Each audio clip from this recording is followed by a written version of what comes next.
الحمد لله رب العالمين والعاقبة للمتقين والصلاة والسلام على سيدنا وحبيبنا وحبيب رب العالمين محمد وعلى آله وأصحابه ومن هدى بهدي إلى يوم الدين. أما بعد، أعوذ بالله من الشيطان الرجيم. بسم الله الرحمن الرحيم. يا أيها الذين آمنوا قوا أنفسكم وأهليكم نارا. وقال النبي صلى الله تعالى عليه وسلم: علموا أولادكم القرآن، أو كما قال عليه الصلاة والسلام. قابل القدر معزز و محترم اسٹیج پر تشریف فرما مولانا عارف صاحب بھادی دامت برکاتہم العالیہ اور حاضرین اجلاس، یہ بڑی خوشی اور مسرت کا مقام ہے کہ آج ہم آپ کا محبوب گاؤں پیپودرا کے مکتب کا سالانہ جلسہ ہے اور آپ کے ننھے منھے بچوں نے اپنے تعلیمی سال کا ایک مرحلہ طے کیا. یہ اللہ رب العزت کی طرف سے ایک نعمت ہے اور ایک شکر کا مقام ہے.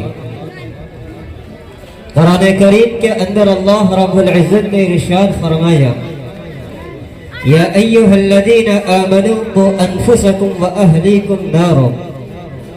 اے ایمان والو، اپنے آپ کو اور اپنے اہل و عیال گھر والوں کو جہنم کی آگ سے بچاؤ.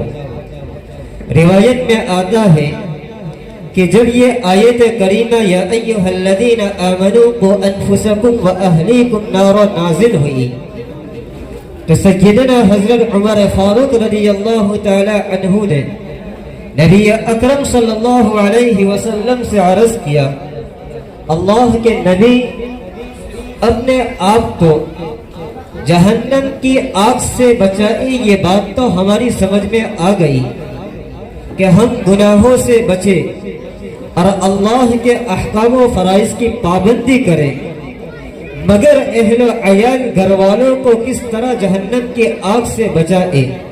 تو اس کے جواب میں نبی پاک صلی اللہ علیہ وسلم نے ارشاد فرمایا اور یہ طریقہ بتلایا کہ اللہ تعالیٰ نے جن کاموں سے آپ کو منع کیا ہے، روکا ہے، ان کاموں سے گھر والوں کو، اہل و عیال کو بھی روکو اور منع کرو.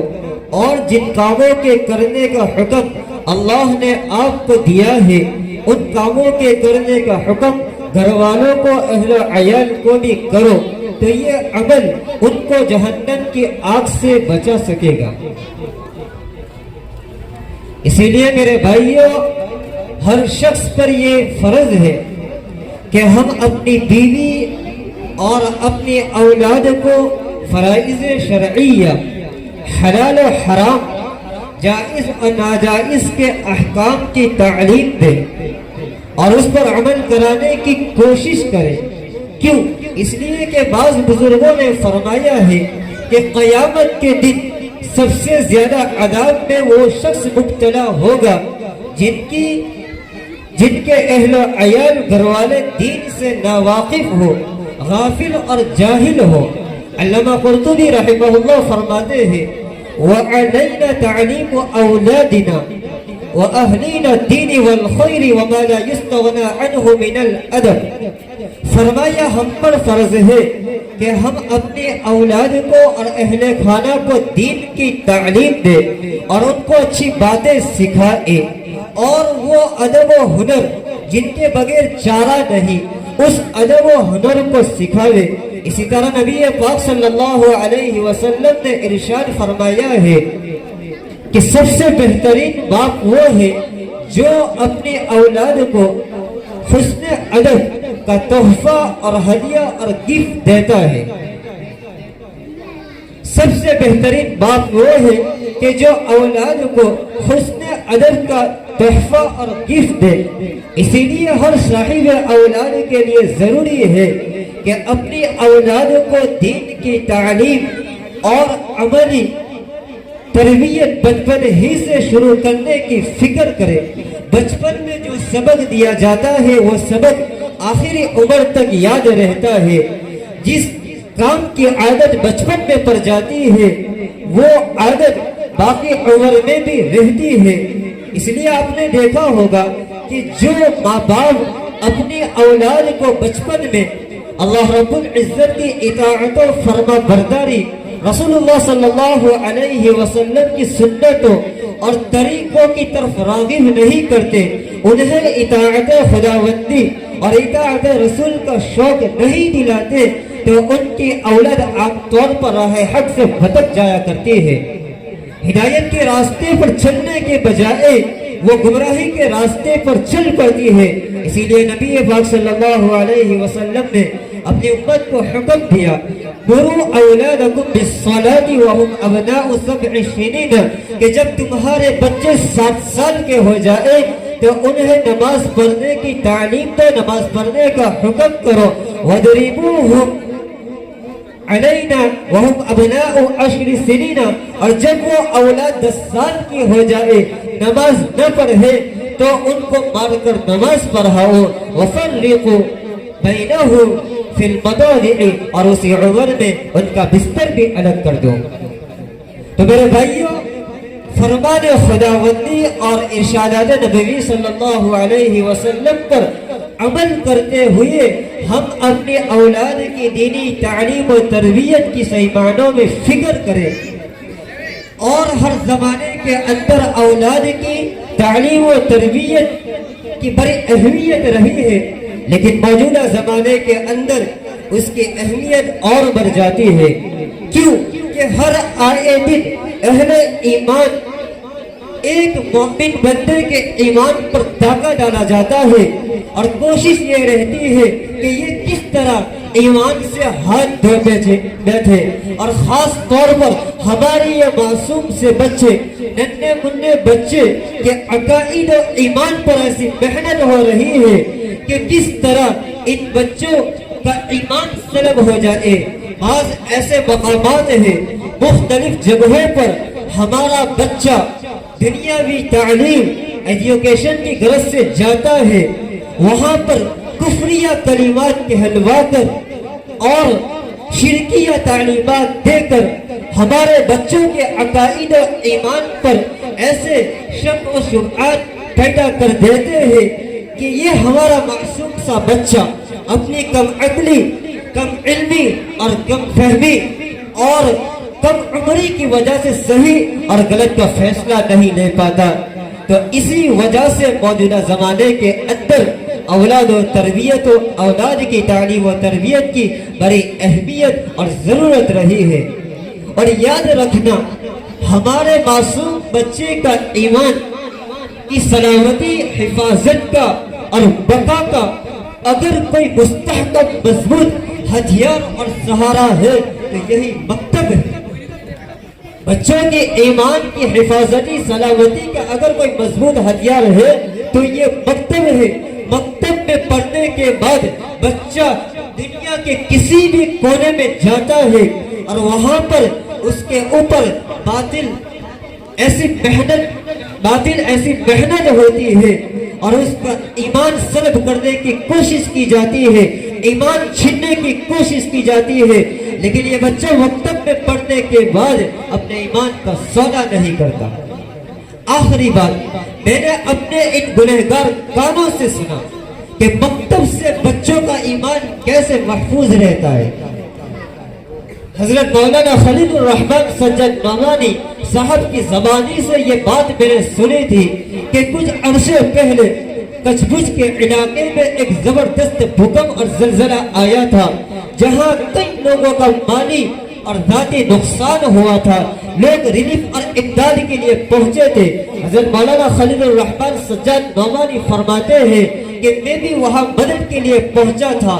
میں نے دیکھا کہ بڑا اسٹیج سجا ہوا ہے اور نیچے لائن اور قطار لوگوں کی لگی ہوئی ہے اور لوگ اپنی ضرورت کے لیے اسٹیج پر آ رہے تھے. اس قطار اور لائن میں میں نے ایک معصوم سا چھوٹا سا بچہ دیکھا جن کے سر کے اوپر ٹوپی تھی. جب اس بچے کی باری آئی اسٹیج پر پہنچا تھوڑی ہی دیر میں وہ بچہ اسٹیج چھوڑ کر بھاگنے لگتا ہے تو بڑا تجسس ہوا. حضرت فرماتے ہیں میں اس بچے کے پاس پہنچا, بچے سے پوچھا کہ بھائی تو اسٹیج پر گیا تھا, مجھے یہ لگ رہا تھا کہ تو اپنی ضرورت کے لیے اسٹیج پر گیا تھا لیکن اسٹیج کو چھوڑ کر تو کیوں بھاگا؟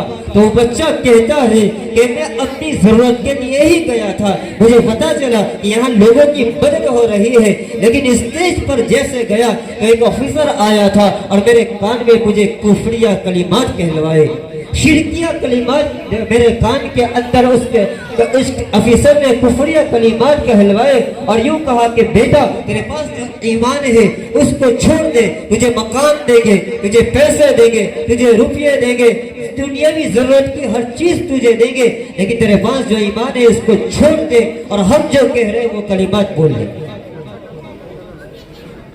بچے نے جب یہ سنا تو اس سے چھوڑ کر بھاگا. مولانا نے کہا کہ تیرے دل میں یہ ایمان کی بچانے کی فکر کیسے آئی؟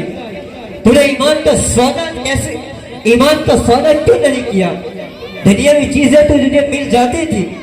تو وہ بچہ کہتا ہے کہ دنیاوی چیزیں مجھے ملے یا نہ ملے یہ مجھے منظور ہے لیکن میں اپنا ایمان کا سودا نہیں کر سکتا.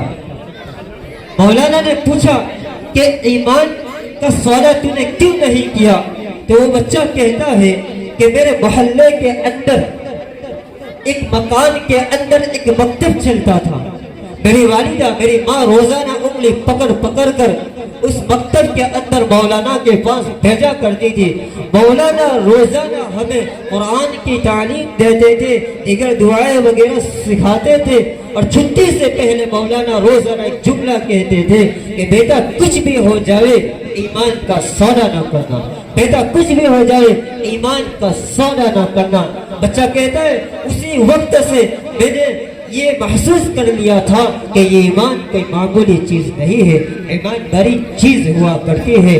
تو میرے بھائیوں اب بتاؤ کہ اس بچے کا ایمان جو بچا تھا کس وجہ سے؟ اسی مکتب کی وجہ سے. اس مکتب کو آپ معمولی نہ سمجھو, آپ عزم ارادہ کرو کہ ہم پابندی کے ساتھ مکتب کے اندر اپنے بچوں کو بھیجتے رہیں گے اور کبھی بھی اس بچے کی غیر حاضری نہ ہو, اس کی فکر کرو. دوسری بات یہ کہ بچہ جو سیکھ کر آتا ہے اب اس کا جائزہ لو کہ مدرسے میں کیا سیکھ کر آیا ہے, وہ چیز جو سیکھ کر آیا ہے اب پریکٹیکلی اس کی زندگی میں لانے کی کوشش کرو.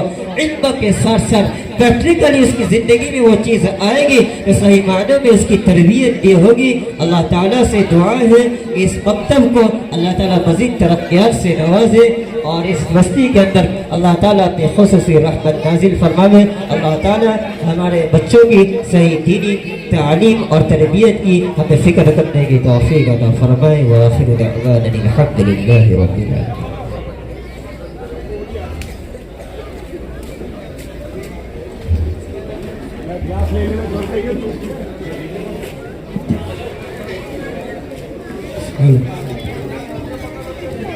ماشاء